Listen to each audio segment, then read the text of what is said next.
Ladies and gentlemen, good day and welcome to Sona Comstar Q3 FY25 earnings group conference call. Please note that all participant lines are in the listen mode only as of now. There will be an opportunity for you to ask questions after the presentation concludes. Please note that this call is being recorded. We request that you place your lines on mute except when asking a question. Some of the statements by the management team in today's conference call may be forward-looking in nature, and we request you to refer to the disclaimer in the earnings presentation for further details. The management will also not be taking any specific customer-related questions or confirm or deny any customer names or relationships due to confidentiality reasons. Please refrain from naming any customer. Now, I'll hand over the floor to Mr. Kapil Singh, Head of Consumer and Digital Commerce Research India and Lead Auto Analyst at Nomura. Kapil, please go ahead. Thank you. Thanks, Lena. Good day, everyone.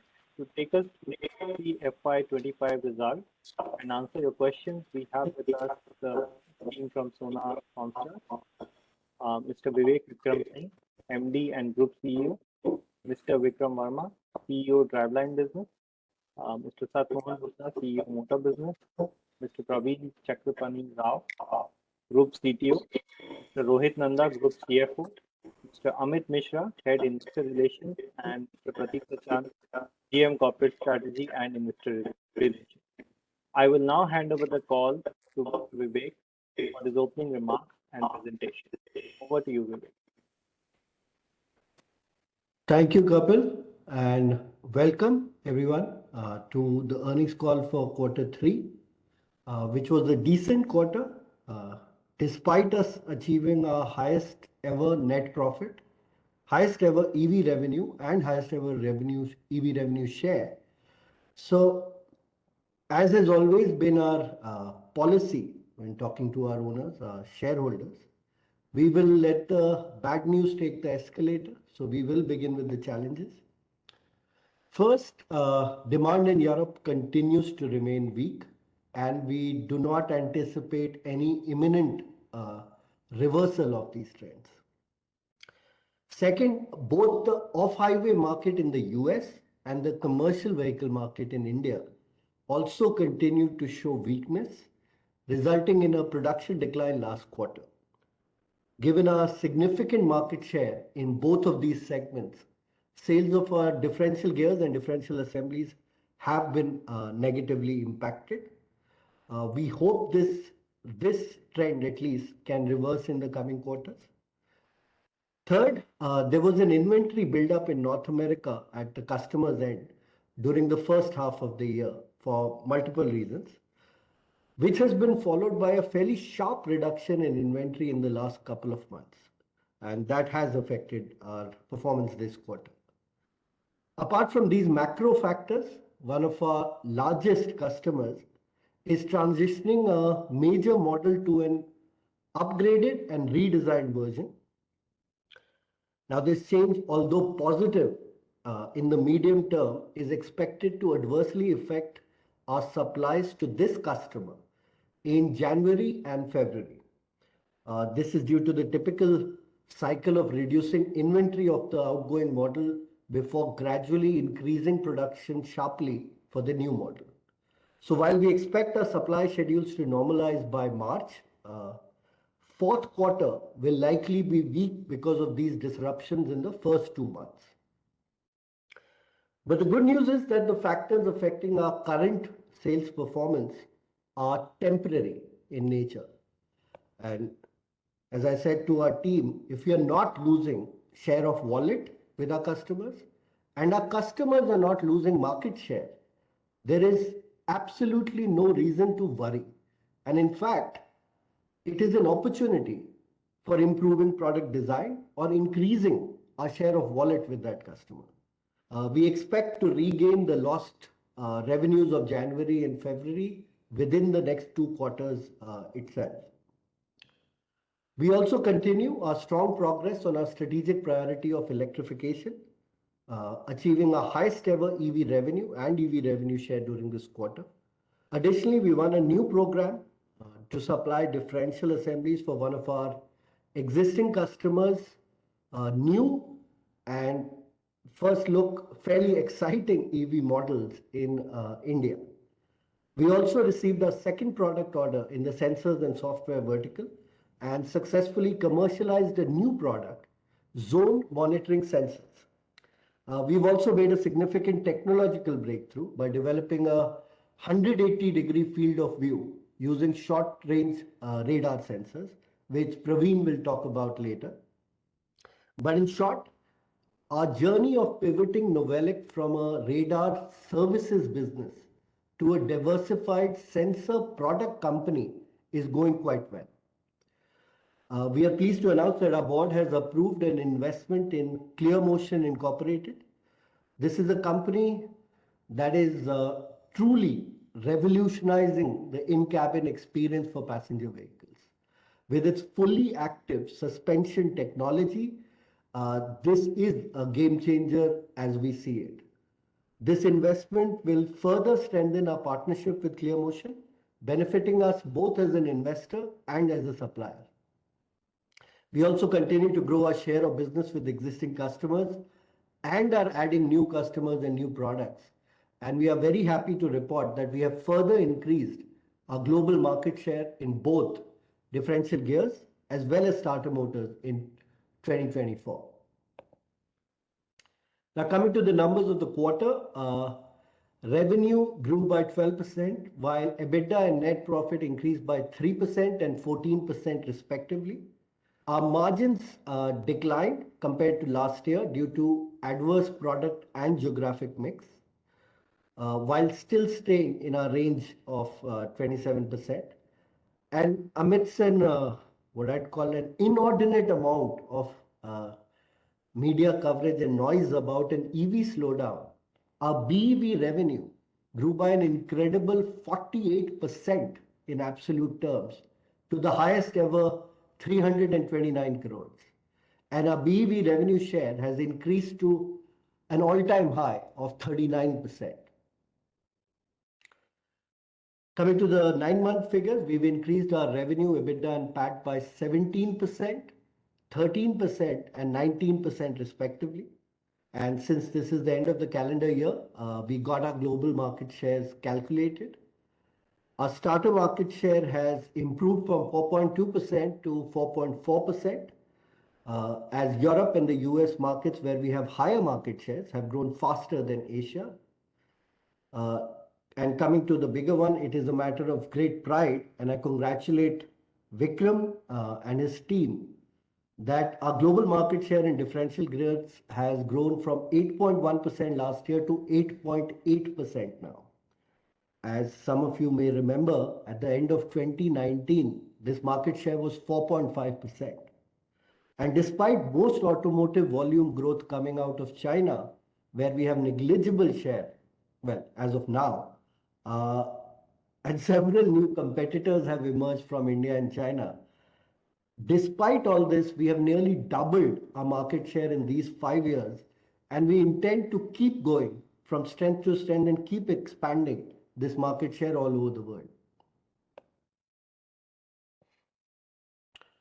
Coming to electrification, our BEV revenue has increased from 28% in the first 9 months of FY24 to 36% for 9 months FY25. In revenue terms, this has grown by 52% to 9.3 billion rupees. This growth, if you compare it with the non-BEV revenue growth, is 10 times is the BEV growth. This is because our EV traction motors and EV differential assemblies both have been the fastest growing segments for us this year. We also continue to build on our EV order book, and in Q3 we've added one new EV program. So this is a new EV order from an existing customer, an Indian legacy OEM, and we will be supplying the differential assemblies for their upcoming electric car models, which we feel should do well in the Indian market. With this new win and the other new non-EV orders, our net order book has increased slightly over the previous quarter to 232 billion, and the proportion of EVs in the order book stands at 76% at the end of Q3. With this, we come to our fourth KRA, diversification. The weak demand in Europe in the first 9 months means that the revenue share from hybrid and micro hybrid has been lower than in previous year. The trend of increasing electrification and decreasing ICE dependence continues unabated for us. And this year we've seen the ICE dependent revenue shrink to less than 10%. Geographically, North America continues to be our largest end market at 43%, and this is despite the negative impact of the inventory reduction that I spoke about earlier. The European market has been impacted by weak demand, and our revenue from this region has declined from 26% to 23%. India remains our second largest market, and the revenue share also remains stable at 28%. In the market mix, it's fairly visible. The weakness in commercial vehicle demand, which has resulted in our share of revenue declining from 14% to 10%, which is quite a shift in the first 9 months. In the product mix, the fastest growing segments for us this year, as I already mentioned, have been EV traction motors and EV differential assemblies, followed by differential gears, which is reflected in the change in the product mix. We also made a small but exciting beginning with our advanced suspension motors starting serial production and becoming 0.2% of our 9-month revenue. 3 years from now, we expect this product to be one of our leading revenue contributors.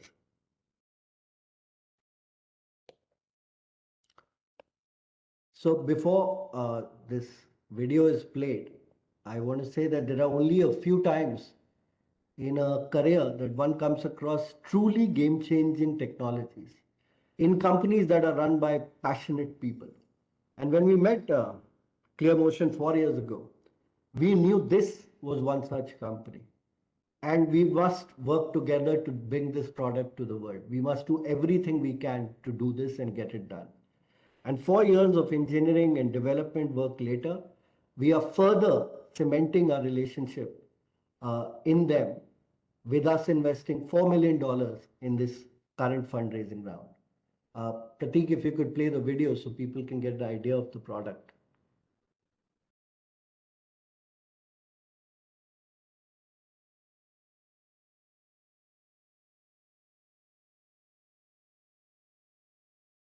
So as you can see, the front car is the one that has the ClearMotion active suspension installed, while the second car does not, and you can see what happens to those Zenga blocks inside that vehicle. So this is a technology that makes the in-cabin experience almost as if you were in a private jet. This is because of the active valve that you can see on the lower left-hand side, to which we are a significant contributor. So in ClearMotion's current fundraising round, we are investing $4 million. Their fully active suspension technology, which is controlled by a BLDC motor and controller-based actuator, it has a latency that is 5 times lower than any other currently available alternative in the suspension world, which to the non-technical ones means it is a 5 times faster response rate.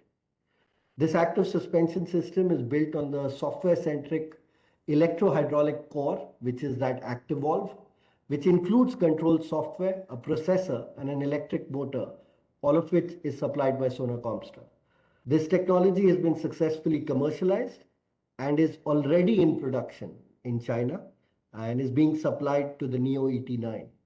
Initially, the deployment is expected to be in the premium car segment, specifically E segment and above, which represents, I would say, a total addressable market of nearly $14 billion. We anticipate that this technology will progressively be deployed in higher and higher volume segments. And as both an supplier and an investor in ClearMotion, we are fairly well positioned to benefit from this change and development.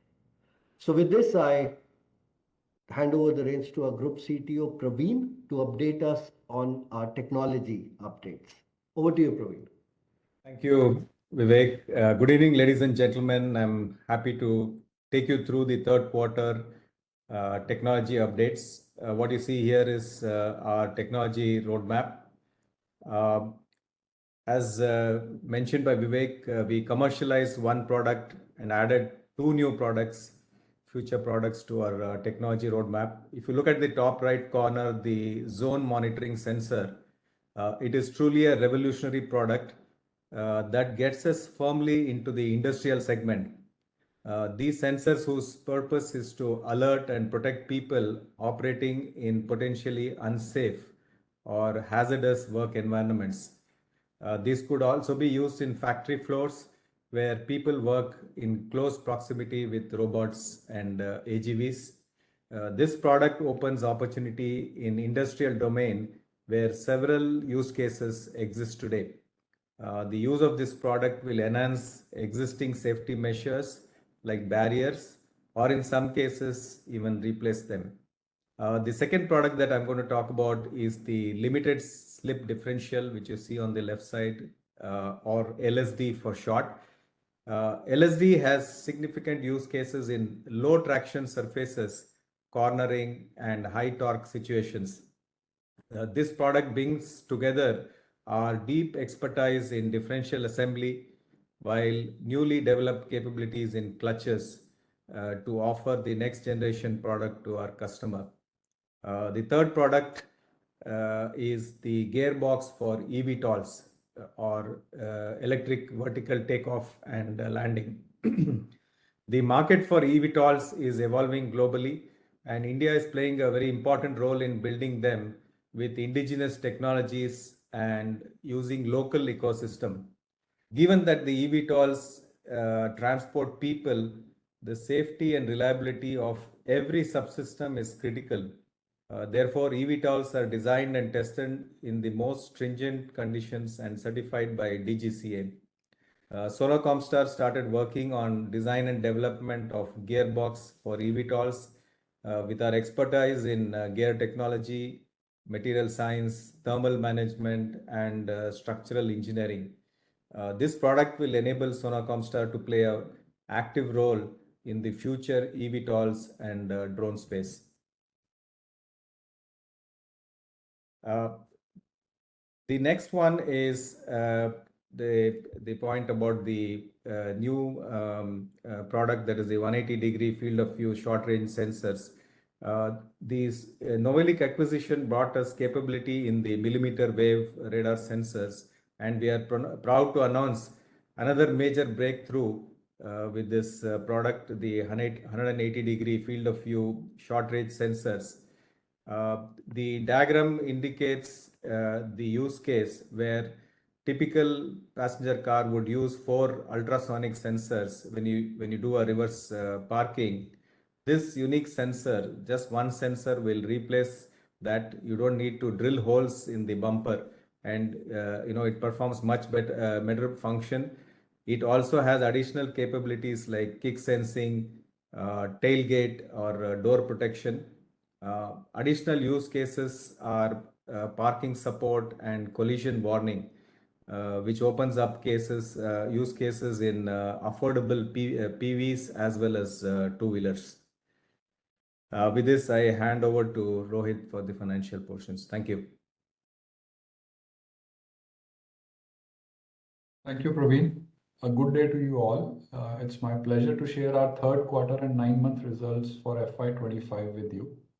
We'll start with the Q3 performance. During the quarter gone by, our aggregate revenue has grown by 12% to 868 crores. In comparison with this, the underlying light vehicle market in North America, Europe, and Asia, which are the 3 largest markets for us, grew only by 1%. Our BEV revenue continued to show solid growth. In this quarter, the growth was 48% in BEV revenue. It grew to 329 crores and constituted 39% of our Q3 sales.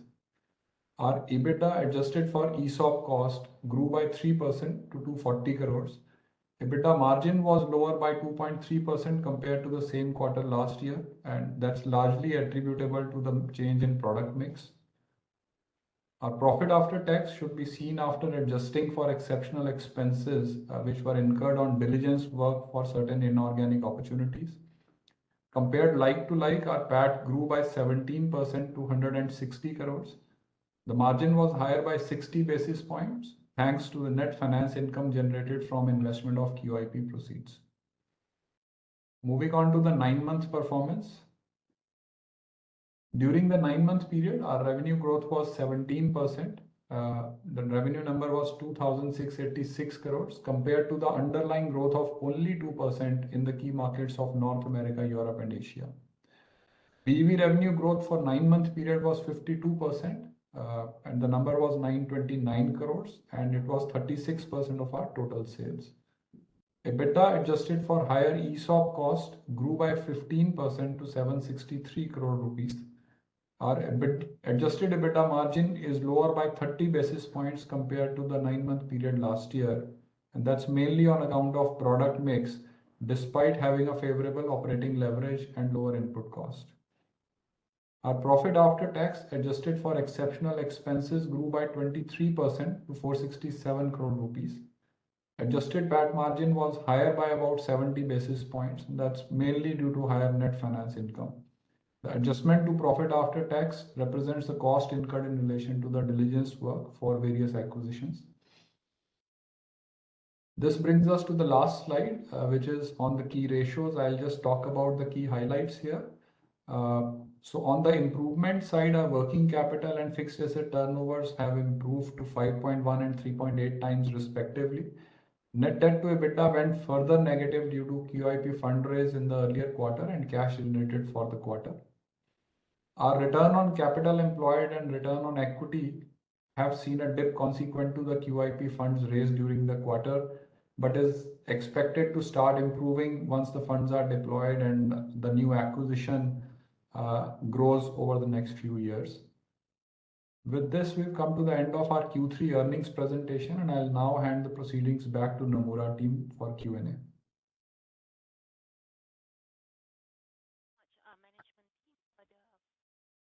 We will now open the floor for the Q&A session. If you wish to raise a question, please use the raise hand function located at the bottom right of the WebEx page. We will unmute your line and prompt you to speak up. Or you may also submit a question via Q&A chat box addressing to all panelists. Please be reminded to keep your questions for a maximum of 2 questions. If you have more questions, please return to queue. Thank you.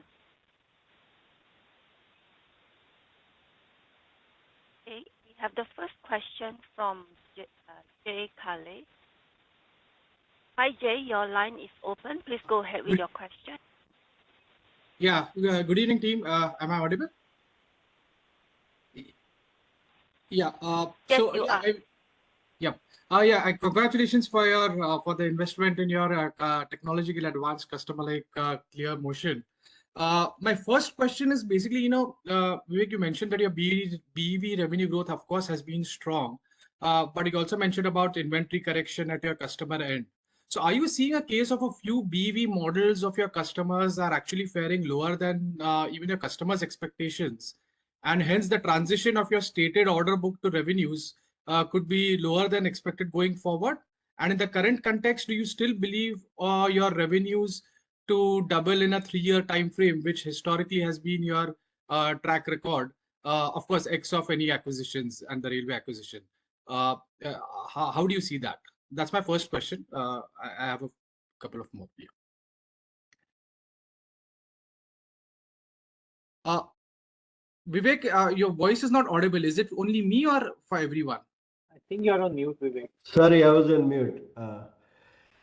I said, Jay, there was many questions in one. So let me take them point by point.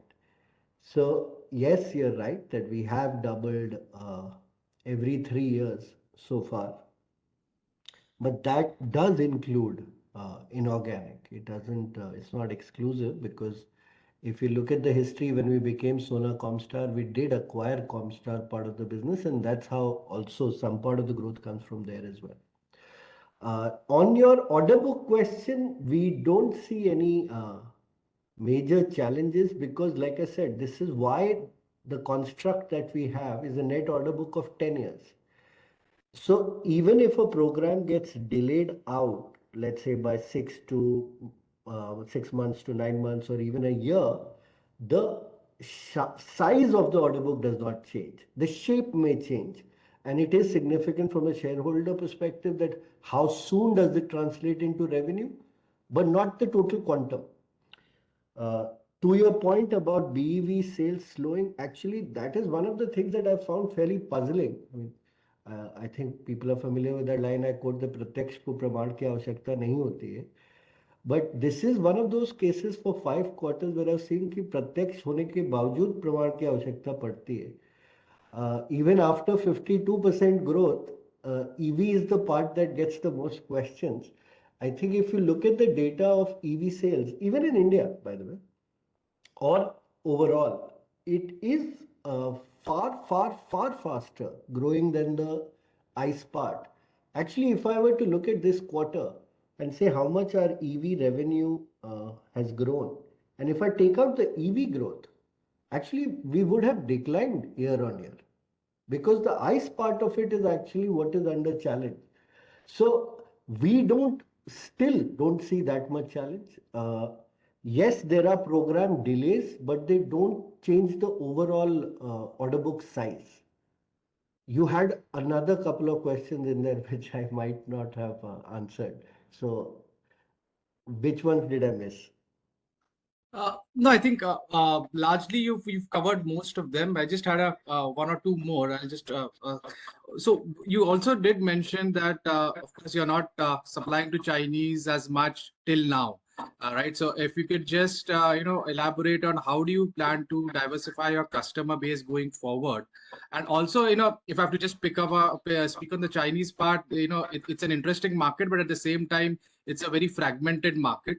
And as management, when you choose OEMs within the Chinese OEMs, what is your kind of criteria or filtration? Because we've seen many large OEMs also, there have been news flow of largely group backed OEMs coming under pressure or under trouble. So what is your criteria so that your order book is foolproof? Sure. So first of all, I would like to humbly make this submission that we do not choose our customers. We are servants of our customers. Our customers choose us. So we have no criteria of selecting our customer. We try to work with all customers who we think are wanting our products and see value in our product. That's how we look at the world. As suppliers, one should never get so arrogant to believe that we are in a position to choose customers. Customer is king in any business, and we never let ourselves forget that. Your point about the China market is actually very true that it is immense. It is the largest car market in the world, right? But it is not that simple a market. It has challenges in pockets. It has challenges in terms of fragmentation, in terms of supply chain distribution. It has geographic location challenges. So it is not a simple market, but then, if we think of ourselves and hopefully we are a good management team, we are entrusted to do the things that are difficult. So we are actively looking at how to get into China, but anything that I can say will be premature at this stage. Let us have something concrete, and of course, the moment we do, we will share with everyone. Only thing I can share is, of course, we would like to be electric first, as we are in every other market. And in China, it makes sense. If you look at even our past strategy, we shut down our starter motor line 1.5 years ago in China to focus only on suspension motors, right? Because we realized that market to have a ICE product makes no sense. So that will be our playbook, that EV makers will be, of course, the one that we would desire more, but open and happy to work with anybody who gives us the opportunity to work with them. Great. Thanks and all the best, and I'll fall back in the queue. Thank you, Jay. Thank you. And the next question comes from Jinesh Gandhi. Hi, Jinesh. Your line is open. Please go ahead. Am I audible? Yes, Dinesh, I can hear you. Yes. Yeah. So, question on same lines on China. So, obviously, that's the biggest market, but what are we doing to get a presence in that market, and what it will take for us to win in that market? So same answer as I gave Jay, a little premature because we have 6% of our revenue that comes from Asia right now. It's quite small. We will, of course, it is on our radar. We are doing some things, but let them come to fruition. No point talking prematurely. Okay. The Okay. plan would be, as you know, we have a motor plant there with from where we supply suspension motor products. The driveline product is where it's low penetration. Part of it is because of duties. There is a duty barrier between us and China that China imposes import duties on our HS code, I think between 8 to 10%, for which some bits, if you have to do, you have to do locally. So we have to figure that puzzle out. It's still not done, but it is on our radar. And whenever we have something that is concrete, we will announce it. Got it. And second question pertains to our exposure to US and the upcoming Mexico plant. Given the changes which are happening in the US regime and the potential threat of tariffs, how are we seeing this risk in terms of 40% of our revenues is from US? And the upcoming Mexico plant, is there any rethink on the Mexico plant itself? Yeah, I was surprised by this question from somebody else also recently.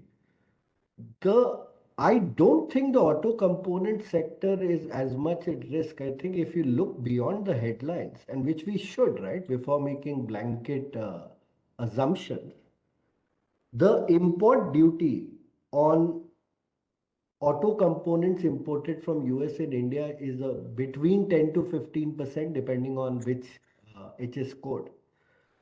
India duty to US is about 2.5. So the entire difference, even if reciprocating tariffs were to be put, is between 5 to 10% depending on which category one is talking about. Second, and this is a far more logical one, if I believe that the president and his current administration's view is to put America first and benefit America, the US automotive industry is fairly large and fairly important to the US economy.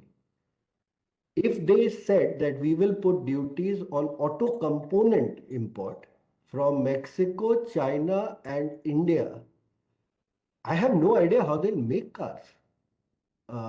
Or then they live with cars that are, 15 to 20% more expensive than they are.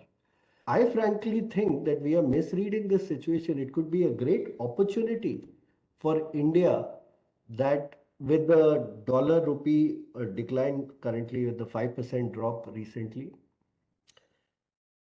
if you have to source, where would you source this from? Because making these parts in US is not going to be possible. It will take far too long and it will be far more expensive, even with the duty thing. So I think it's a far smaller risk for auto components.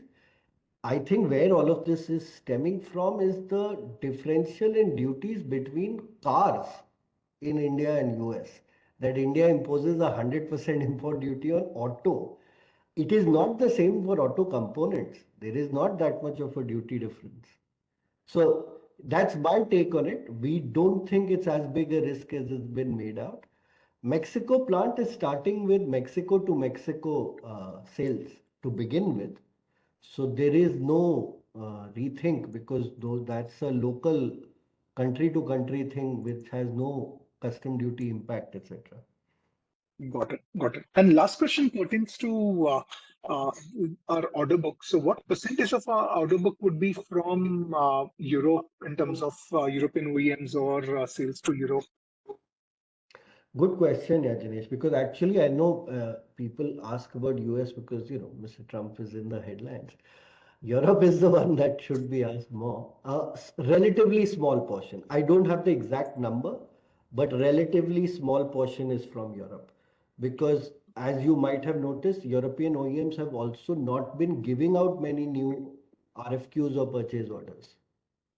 Right, right. And sorry, last clarification is what is the stake in ClearMotion for this $4 million investment? Sorry, $5 million Good investment. question, and frankly, we should have put it in our presentation itself. It will be, when fully converted, between 1.5 to 2%, somewhere in that range. Rohit, would you like to clarify on this one? 1.6%. Oh, Rohit, obviously, as usual, is far more accurate than I am. Okay, great. Thanks. 1.6, yeah. Got it, got it. Great, thanks. A few more questions. I'll fall back into you. Thank you. And the next question is from Gunjan. Hi, Gunjan. Your line is open. Please go ahead. Yeah, hi. Thanks, team, for taking my questions.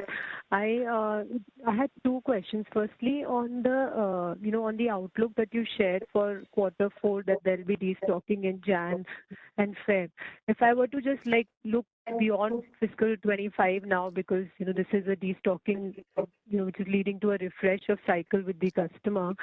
How would you think about fiscal 26? And I'm essentially looking to get your insights on on two parts. One, the confidence on the conversion of programs that you see happening in fiscal 26, and secondly, what does this refresh mean? Does it mean a substantial pickup in business from that customer going into fiscal 26? So a bit more color on 26 revenue outlook. Good question. Actually, in a way, it would mean some revenue shifting from Q4 FY25 to FY26, right? If we follow customer guidance, there should be increase in sales. But for our purposes or budgeting purposes, we are assuming even if it is flat, because of this quarter change and our financial year being different from calendar year, we should see higher revenue regardless, even if sales remain the same of the refresh model, we should see increase. And anything on the conversions, Vivek, on the order book? What do you see? How is it shaping up?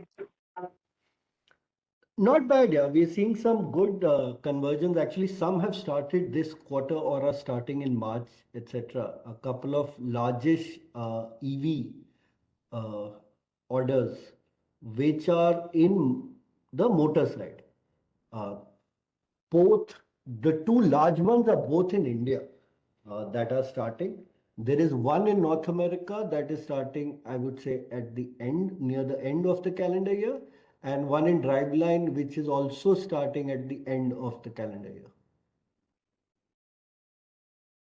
Apart from one, at Gunjan, I think I spoke about in a couple of quarters ago earnings call, that one European EV OEM whose order was supposed to convert in FY26 seems that it will convert now in FY27 to serial production. Apart from that one instance, and there is one instance that I spoke about again 3 quarters back, that was a Indian EV two-wheeler. Apart from those two particular orders, I don't know of anything else that has been delayed.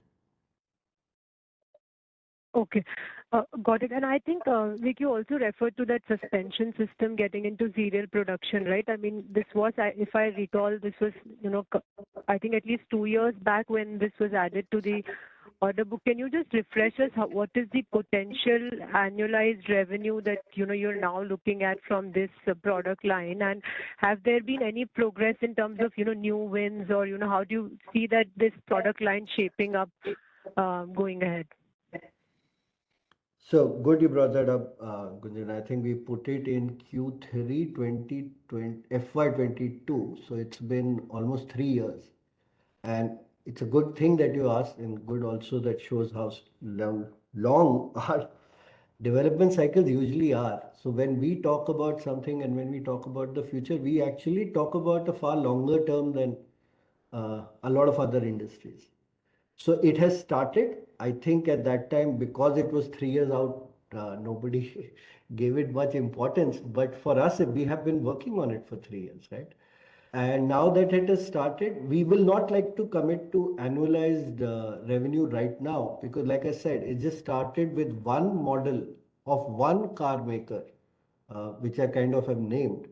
So, as it spreads to other customers, it could be very large. And I don't want to create false optimism by giving a number because the number, if you think about it, is just like it is very, very big. So that's why I don't want to quote that number.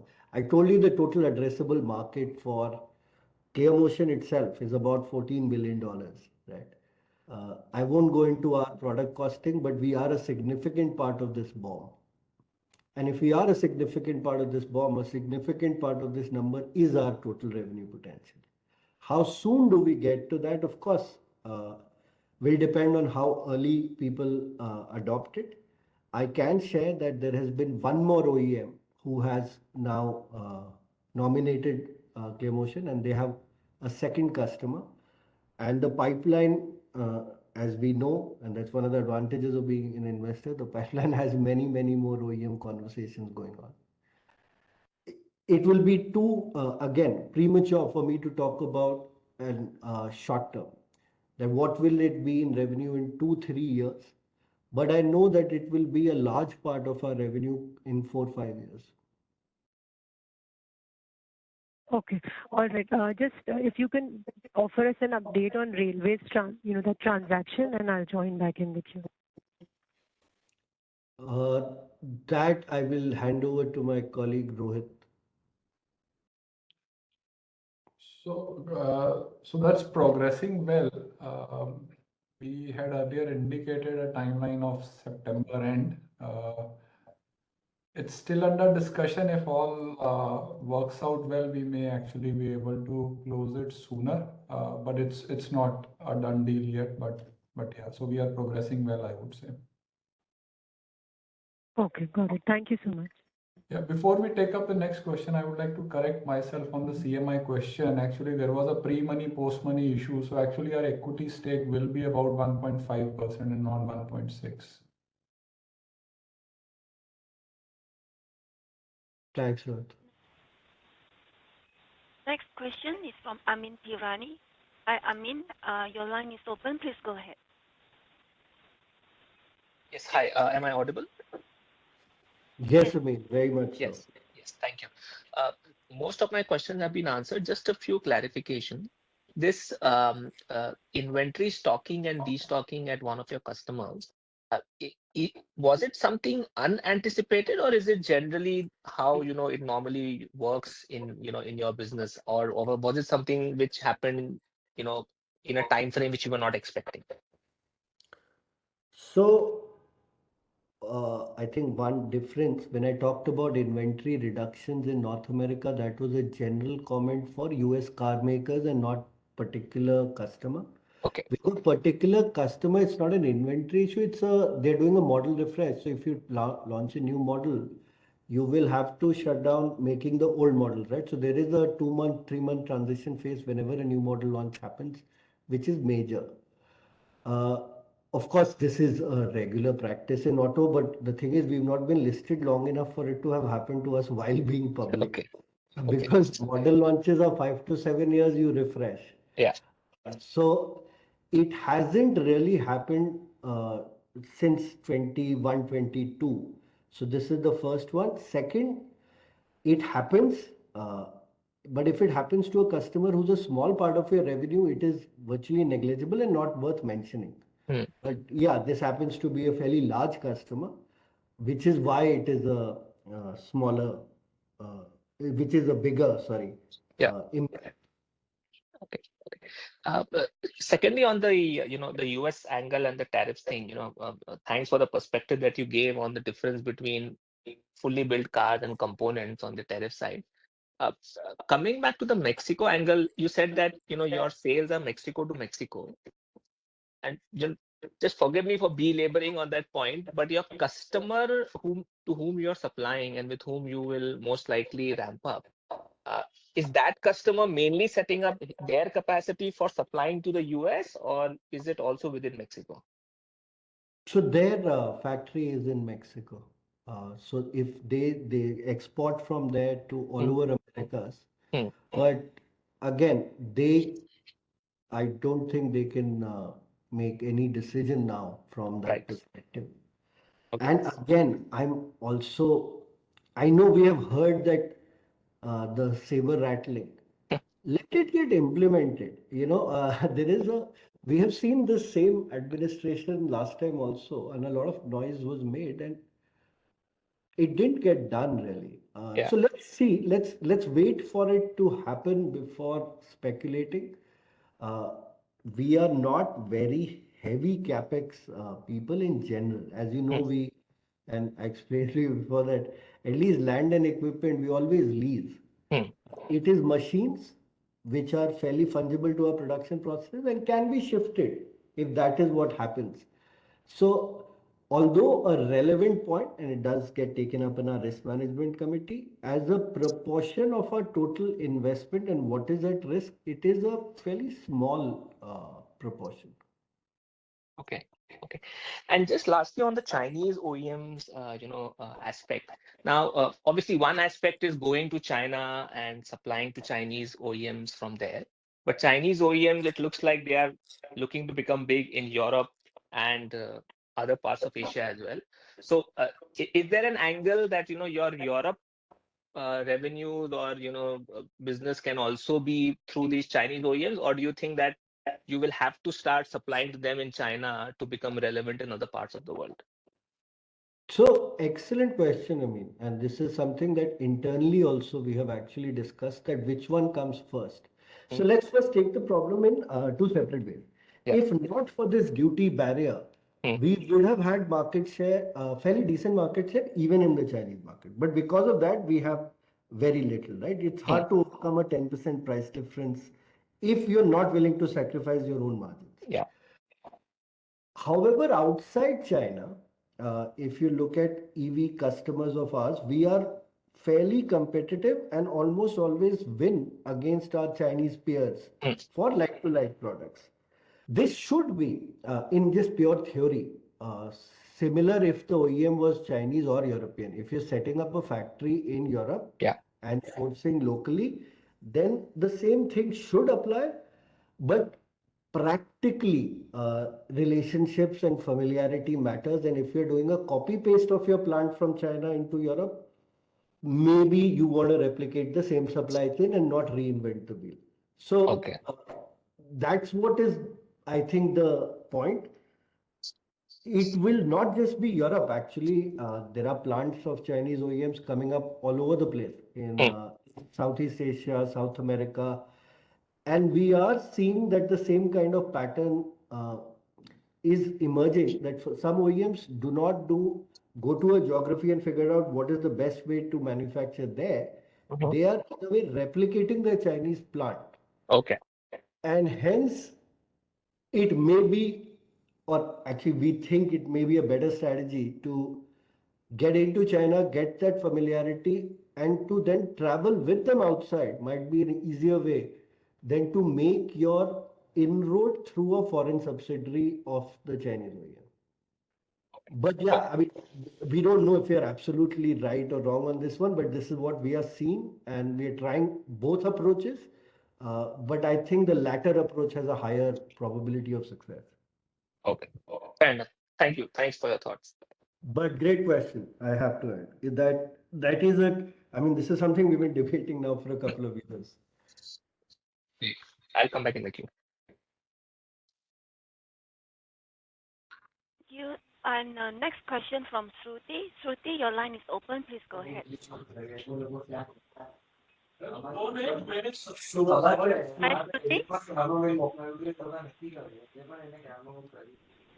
Shruti. Hi, Shruti. Your line is open. Do you have question for the management? My question was answered. Thank you. Oh, okay. Linda, I'll take some questions from the question queue. So one question, this is from Raghu. On the BEV traction motors, can you talk about the status of product readiness for four-wheelers and CVs and possible timelines for commercialization. Sorry, Kapil, I couldn't hear that. The status of product readiness for traction motors for four-wheelers and commercial vehicles. Sat, you want to comment? I would say premature right now is what I would say. But Sat, you want to add? I agree with you, Vivek. It's premature right now. I mean, we are still working on some of the designs and validations.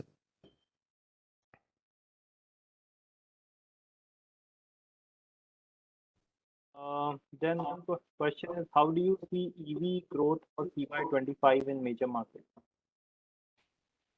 That's a very broad question, and I have to be a forecaster. Actually, Kapil, I mean, this I thought analysts have to answer this, not people in the industry. We know our order book, we don't know industry, everybody, but I think this. So my guess is as good as anybody else's, but I think China will continue to electrify very strongly. The Chinese EV guys may just sweep, and a lot of the legacy OEMs who are foreign, I think they will struggle a lot in China, especially the European OEMs. I think US, we don't expect a lot of EV volume growth. Europe, there should be EV penetration growth, but then the total market also has to grow. Hopefully that there is some recovery. India should actually interestingly be one of the fastest growing EV markets in our view. One, low base. Two, just the amazing range of new models that are being launched through this calendar year. I think there is going to be a very high EV uptick in India. Actually, the more and more, and this is obviously completely anecdotal, the more and more people I talk to, there is a strong preference to buy EVs, and I think a lot of our OEMs in India have done a fantastic job of launching affordable electric vehicle models in the car space. Two-wheeler space is doing fairly well. Three-wheeler is coming to a stage where they don't even need any subsidy and they might just go 100% electric like very, very soon. Buses, light commercial vehicles, ditto, the same logic. It's just becoming economically a better option. So India, China, Asia in particular to electrify much faster. US to be slow. Europe depends on overall market, but penetration should continue to deepen. One more question is there on update on PLI. Oh, okay. Rohit can take that, but we've got all the approvals on all our motor models. It is more a counting question now, I think. Rohit. Yeah, so PLI, we've actually last time also updated. Essentially, the approvals and all are in place, and the PLI disbursement for the current year will happen in the next financial year. So far it's not there in the P&L. We'll decide as to how we want to account for it depending upon the milestones and all. So yeah, so this is where we are. I don't think there is any major change from last time because now approvals and all are all out there in the public. You can actually find those approvals on the government website. Sir, will you consider accrual basis accounting or this will be based on the cash receipt? We are evaluating it. So, I mean, it's not a decided thing as yet, but this is something we are seriously evaluating. So we'll inform, once the final decision on this is taken. Yeah, so Kapil, again, a good question. And obviously, we know from people such as yourself that there are companies in our industry, especially OEMs, who've already started accounting from it, frankly, from Q1 itself. We weren't sure, and we have that debate that one is accounting for accuracy. So that can only be achieved when 100% disbursal has happened and you receive money, right? But the second is to avoiding the lumpiness and giving uncertainty and this quarter-on-quarter imbalance, because it will only come once in every year. So we are debating. There are obviously pros and cons to both approaches. So we are discussing. We'll also have to discuss with our auditors on how, because it is a new thing. I know a couple of people have been, I would say, conservative. Couple of people have been not so conservative. So there were different approaches to how to recognize PLI revenue. But from the approval side, from the regulatory requirement side, from what we need to do in order to get it, all of that has been done. But that I thought was already public domain knowledge.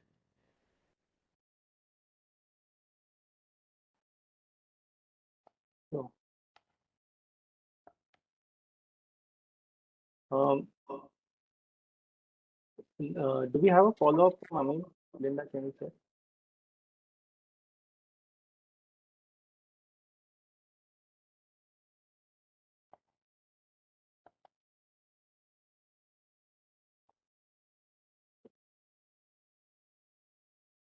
So while you're doing follow-up, there is a question in the Q&A queue from Asha uh, about the software that goes into the component. I think we shared a while back that there are about 2 billion lines of code that go into this on what we make for ClearMotion, and it is in-house. We have a software team. We have in Chennai. That is where it is done, and we do not outsource anything core. There are repeatable things that you outsource to ER&D companies, but those are non-core and non-critical parts, but very little. Most of it we develop in-house because it is application software. It controls the hardware that we make, and hence we are the best place to write the controlling software for it. Uh, yeah, so that was one question that. Okay, we have another question from Pratik Poda. Hi, Pratik. Your line is open. Please go ahead. Yeah, hi. Thanks for the opportunity. So just two questions. One is, while I understand you talked about model refresh and the inventory destocking, typically at a production level that shouldn't happen, right? I understand at the retail level. That was question number one. The second question was just to on Jay's question Sorry, about. Pratik, I'll answer this, otherwise I'll forget what your next question is. Uh, no, it will have a production thing, right? So let's say you are launching a new refresh model. Won't you stop the production of the old model completely? It isn't a retail thing. It is actually far more from production side.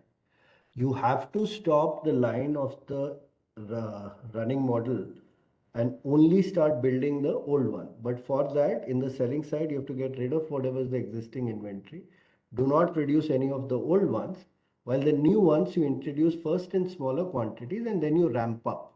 Right? That's why that word ramp up of new model, that is literally every time. That is how it happens. Actually, production has far more of that impact because you go to zero. You don't even like go down. You go to zero for a limited period of time, let's say 45 days or something, and then you start building the new vehicle again. Fair enough to understand that this catch up of loss of production of 45 days should be covered in the next calendar year. That's a fair understanding there. Yeah, Pratik. I actually said that Yeah, I know. Yeah, in the you said. first 2 quarters we should get it back. Now, exact month to month, it's harder because That's fair. and we are trying to get this news because it's negative out before. Otherwise, this is just like it's just started, so we don't even know when the curve goes back. But uh, we have the schedules, as I said, for March, so it is already coming back to normal in March. Now, how so? Let's say it goes to zero, then it builds up to 20, 40, then it will be months in which instead of doing 100%, you'll be doing 120, 130%. Uh, but quarter se nahi, I can't, Surely. No, I'm not looking for that. Just yeah. The second question was just on Jay's follow up. I think you still are saying that with inorganic acquisitions, doubling of revenue in 3 years is possible, despite there is a bleak outlook at least on the car industry side, right? So that's a fair understanding. it is. Okay, great. But you have to say not each point to point, Yeah, but yeah, We finished our first one in FY24, first Correct. 3 years. So FY24 to 27, yes. Obviously, there can be 5% up down, but that much even we don't Surely. have, foresight. But far more than car, everybody focuses because car is the cooler thing to talk about also in our industry. Uh, People should notice this commercial vehicle off-highway is far more concerning actually right now. Sure. Sure. This helps a lot. Thanks, Vivek. Thanks. Thank you. And the next question from Sachi. Hi, Sachi, your line is open. Please go ahead. Can you hear me? Yes. Okay, great. I'm so sorry to belabor this point on the demand for EV, but just a couple of data points, like US has cut down subsidies on EVs, and in Europe, Chinese EV makers are eating European EV makers for lunch. In that context, why should we not expect some of the EV plants to basically shut down, either both from US OEMs and European OEMs? And why would that not be a risk to the order book? Sorry, whose EV plants are shutting down? So given that in the US, the EV subsidies have now been basically, removed. So some of the traditional sort of OEMs that were, that did have EV plans and EV programs in the US. And in the European context, European OEMs are completely unable to compete with the pricing and features of Chinese OEMs. So why should we not expect some of these EV programs to shut down in the medium term? Yeah. I don't know whose EV programs are shutting down or not because, again, I have very limited ability to read the future.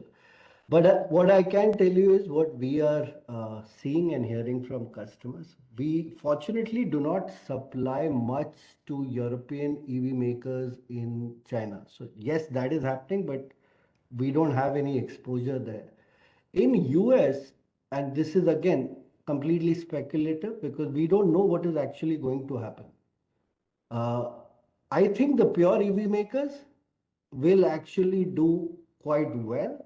However, the legacy guys who were starting new EV programs uh, will probably suffer or get challenged. We are in most of the pure EV makers in the US, if not all. Anybody significant we would be a part of. And in the order book, there is not that many from legacy OEMs new EV programs to actually affect the overall trajectory. Yes, there could be a risk, but it's not that major. And Chinese OEMs, like I said, we right now have no exposure. Uh, it is, I would at least like to look at it as an opportunity to gain some market share. To lose is not much because I know what you're talking about, but those European EV makers who are struggling in China or in Europe, we don't have that much share there. So, not that much to lose. Understood. Have you, and I mean, this probably, illustrates my ignorance more than anything else. But given that you have found a spot on the table with some of the legacy OEMs in the US or European OEMs, have you been able to, or is there a possibility to convert some of those relationships to supply to their ICE side as well?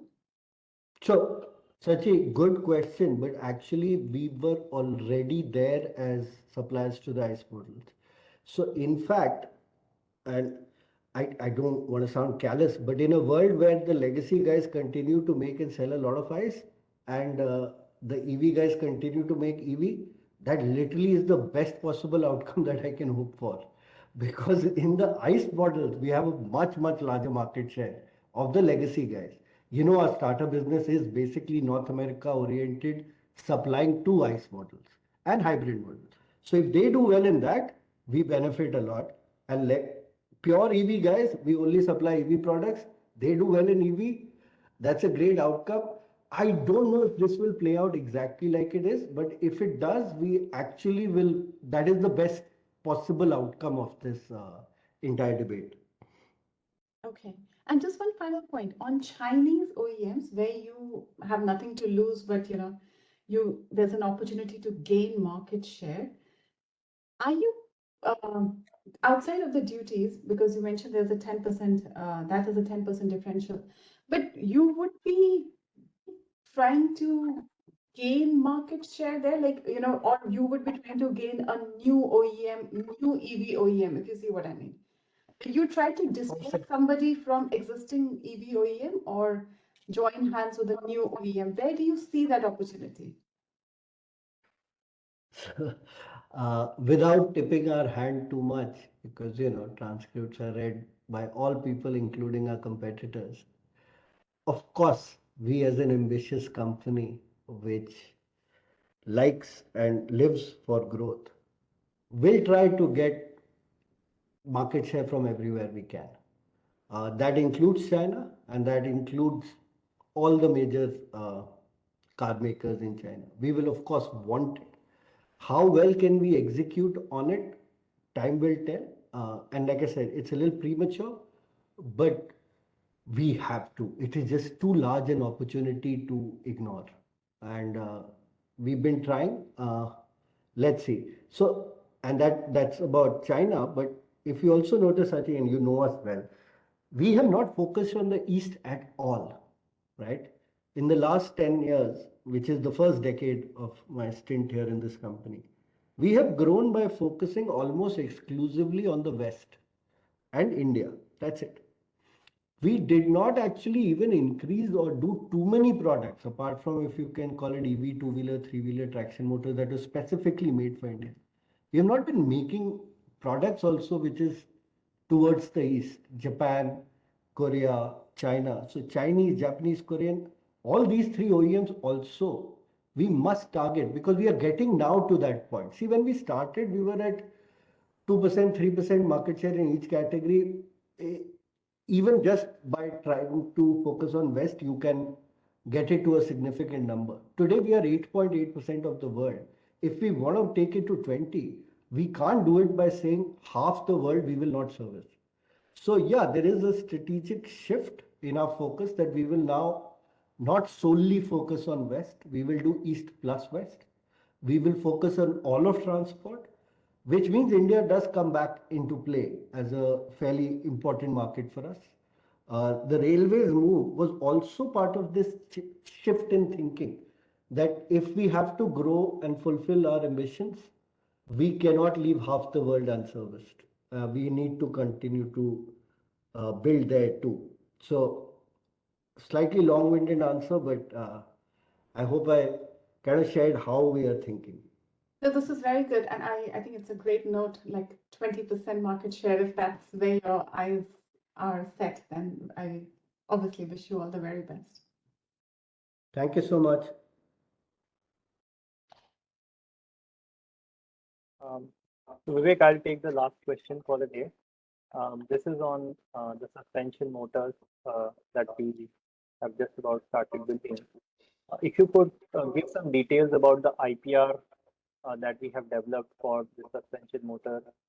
As a layman, if you could explain what is the difficult part here, and then secondly, what would be our share of business when we supply to Clear Motion, and can the orders come faster now, because the first product always seems to take longer for the R&D and development.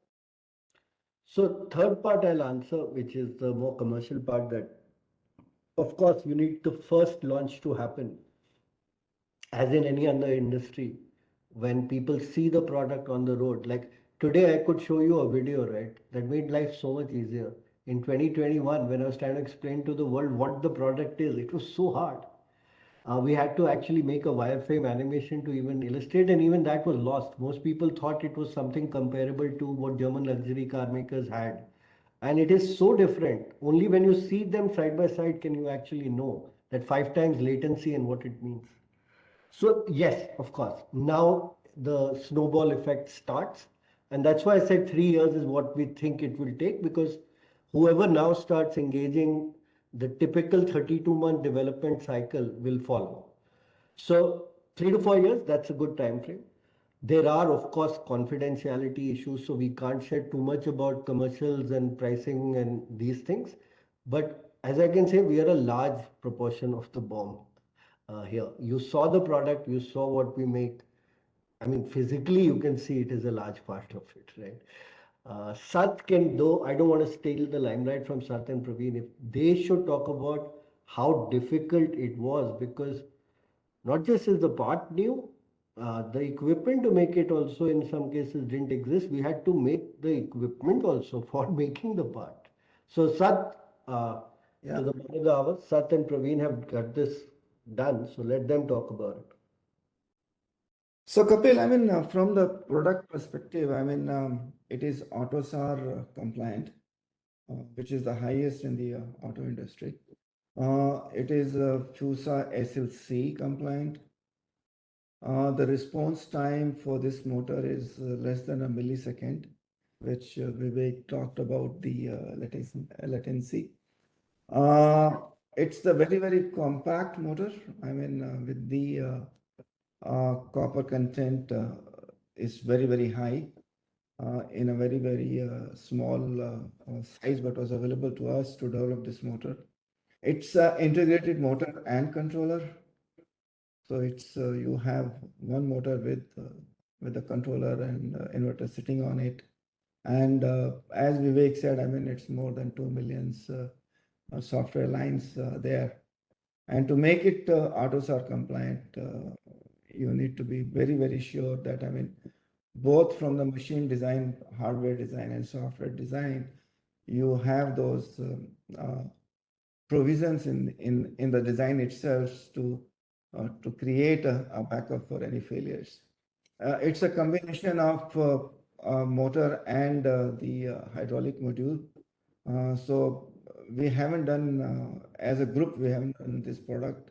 And it's a very compact, very highly efficient, suitable for connected vehicles, electric vehicle. I mean, the current product is going on the electric vehicle. And it's you can use it for ICE vehicle, for a hybrid vehicle, and electric vehicle. So that's the advantage you have. I mean, it's you can use for any applications, whether it's four-wheelers, whether it's a sedan, or whether it's SUV or MV. So very compact and very highly efficient motor design we have. Praveen, anything you would like to add? I think you've covered all of the points. The few additional emphasis would be on being a very small package motor. The ability to handle high temperature, high pressure is all the more important, and high vibration, because the whole purpose of this product is to counteract the vibration from the road. So ability for this motor to sustain that high level of vibration. So all of the IP relates to a lot of development work, as Vivek said, in the last many years. Of course, packaging it in a very tiny box to put it under the wheel. So that is the biggest challenge we had. And on the share of business, Vivek, can you comment? Clear motion. Yeah, currently it's only us. It's we developed it together. So yeah, as things grow and ClearMotion hopefully becomes a massive company, who knows? But right now, it's just us. Okay. Thank you all. That was the last question for the day. Thanks for joining this call. And Vivek, I'll pass it back to you in case you have any closing comments.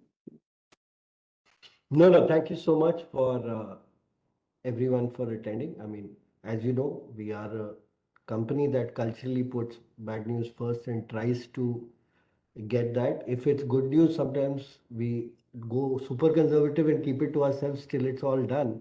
But I hope we build a business that is also remembered for how we communicate, how transparently we act, and how honest we are with our shareholders. So that is all. And yeah, thank you so much. See you next quarter. Thank you. Thanks to the team of Sona Comstar for joining this call. And Linda, we can close this now. Thank you. Thank you all. Have a good evening. Have a good day, everyone.